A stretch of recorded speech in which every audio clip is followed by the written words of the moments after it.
যুগত হৰিনামে সাৰ নাম বিনে একো নহয়। সত্যযুগৰ পৰা চলি আহিছে। সত্যযুগত শ্ৰীহৰি, তেতা যুগত ৰামচন্দ্ৰ, দাপৰতে শ্ৰীকৃষ্ণ। গতিকে তেওঁলোকৰ নামতে আমি হয়তো উচৰ্গা কৰা হয়। গতিকে কীৰ্তনতো ঠিক তেনেকৈ কোৱা হয়, এই সত্য নামে সত্য যুগে শ্ৰীহৰি, তেতা যুগে ৰামচন্দ্ৰ, দাপৰ যুগতে শ্ৰীকৃষ্ণ, নৱগণ চাম, কলিৰ শেষতো নাম, নাম। ঐ নাম লোৱা সোণা নৰগণ, এই বীজ নামে পূৰণ কৰি মনুষ্য জীৱন। এই নাম লোৱা সোণা নৰগণ, এই বীজ নামে পূৰণ কৰি মনুষ্য জীৱন। ঐ একে মনে সেই নাম যিজনে স্মৰণে, উশৃংখল বিশৃংখল সুস্থিৰতা গঢ়ে। ঐ নাম লোৱা সোণা নৰগণ, বীজ নামে পূৰণ কৰে মনুষ্য জীৱন। ঐ একে মনে সেই নাম যিজনে স্মৰণে, উশৃংখল বিশৃংখল সুস্থিৰতা গঢ়ে। ঐ নাম লোৱা সোণা নৰগণ, বীজ নামে পূৰণ কৰে মনুষ্য জীৱন।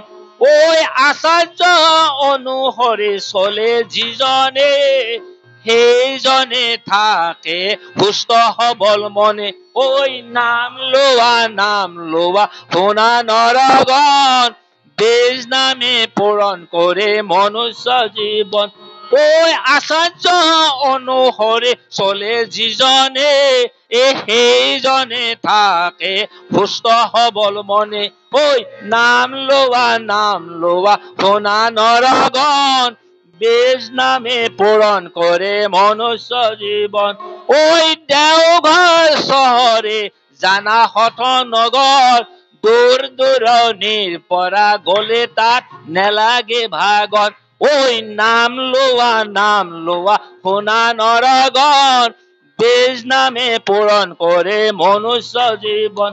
ঐ দেওঘৰ চহৰে জানা হঠ নগৰ, দূৰ দূৰণিৰ পৰা গলে তাত নেলাগে ভাগৰ। ঐ নাম লোৱা সোণা নৰগণ, বীজ নামে পূৰণ কৰে মনুষ্য জীৱন। ঐ যিজনে সেই ধাম কৰিছে দৰ্শন, 14 জনম সফল হয় মনুষ্য জীৱন। ঐ নাম লোৱা সোণা নৰগণ, বীজ নামে পূৰণ কৰে মনুষ্য জীৱন। ঐ যিজনে সেই ধাম কৰিছে দৰ্শন, 14 জনম সফল হয় মনুষ্য জীৱন। ঐ নাম লোৱা সোণা নৰগণ, বীজ নামে পূৰণ কৰে মনুষ্য জীৱন। ঐ স্বদে বিদে মিলি হয় তাত সমগম, এই অপূৰ্ব হে মিলন। ঐ স্বদে বিদে মিলি হয় তাত হে মিলন, এই সংকটৰ বেলা অপূৰ্ব মিলন। ঐ নাম লোৱা সোণা নৰগণ, এই বীজ নামে পূৰণ কৰে মনুষ্য জীৱন। এই নাম লোৱা সোণা নৰগণ, বীজ নামে পূৰণ কৰে মনুষ্য জীৱন। ঐ সেই নাম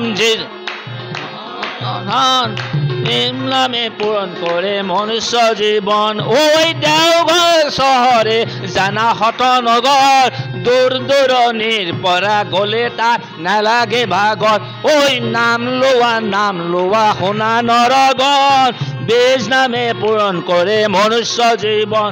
ঐ স্বদে বিদে মিলি হয় তাত সমগম, এই অপূৰ্ব অমিলন।